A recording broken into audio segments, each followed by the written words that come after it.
उनका जो है राइट लेग जो है डैमेज हो गया, तो हम लोग भी वहाँ निकल गए। मैं और मेरे भैया साहब निकल गए हम लोग जम्मू के लिए। फिर वहाँ जाके उनसे हम लोगों ने सोचा मीट करने का कोशिश की। डेट में 3 आदमी था, 10 तारीख की डेट में। इसके पहले तो बहुत से हुए हैं। हमारे बस्ती के अशोक सिंह थे, जो हमारे भैया के दोस्त थे, वो माँ बाप एक थे, वो भी आज से 20 साल पहले हो गया, लेकिन इस पर सरकार नहीं लेते एक्शन। कल सरकार को लेना चाहिए।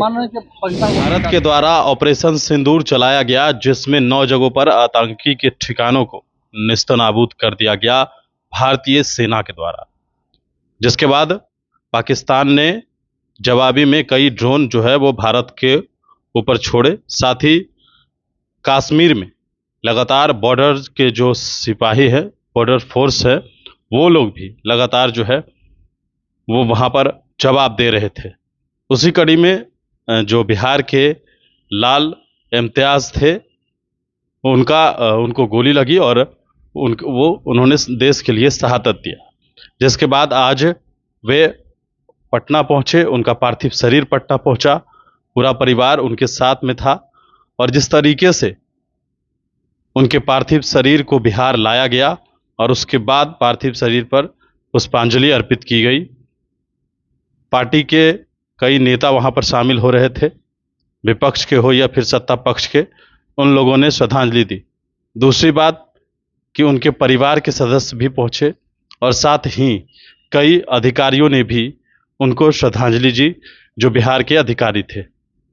बड़ी बात यह है कि उनके बेटे और उनके भाई ने हिंदुस्तान और पाकिस्तान के बीच जिस तरीके से चल रहे हैं जंग, और उस जंग में सीज फायर हुआ, लेकिन मानना नहीं चाहिए, मानने का कोई सवाल नहीं उठना चाहिए, नेस्तनाबूद कर देना चाहिए, नक्शा मिटा देना चाहिए, ऐसा मोहम्मद इम्तियाज के भाई का कहना है। वो बयान हम आपको सुनवाएंगे, किस तरीके से अपने भाई को श्रद्धांजलि देने के बाद उन्होंने किस तरीके से भारत सरकार से यह बड़ी मांग की। उनके बेटे ने बताया कि किस तरीके से उनके पिता की खबर उनके पास पहुंची और किस तरीके से उनके पैर में जो है वो ड्रोन जब चला और ड्रोन से उनके पैर में जो है वो नुकसान हुआ, और उसके बाद उन्हें गोली लगी और उन्होंने जो है वो अपने देश के लिए शहीद हो गए। लेकिन बड़ी बात यह है कि उनके भाई और उनके बेटे ने बड़ी मांग की है सरकार से। सुनिए। उनका जो है राइट लेग जो है डैमेज हो गया, तो हम लोग भी वहाँ निकल गए। मैं और मेरे भैया साहब निकल गए हम लोग जम्मू के लिए। फिर वहाँ जाके उनसे हम लोगों ने सोचा मीट करने का कोशिश किया, बट मीट नहीं हो पाया।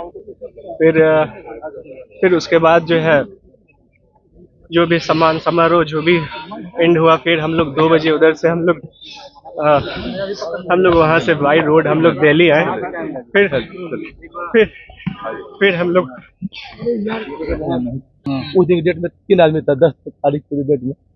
इसके पहले तो बहुत से हुए हैं। हमारे बस्ती के अशोक सिंह थे, जो हमारे भैया के दोस्त थे, वो माँ बाप एक थे, वो भी आज से 20 साल पहले हो गया, लेकिन इस पर सरकार नहीं लेते एक्शन। कल सरकार को लेना चाहिए। मानने के पाकिस्तान को मिटा देना चाहिए। मानने का कोई सवाल ही नहीं है, नेस्तनाबूद करना चाहिए। मानने का कोई सवाल क्या है? मानने का कोई सवाल नहीं है। मानने का मतलब समझौता हो गया, मानने का कोई सवाल नहीं है। उसको नक्शा से मिटा देना चाहिए बस, और इससे हम ज्यादा नहीं बात करेंगे इसके अलावा।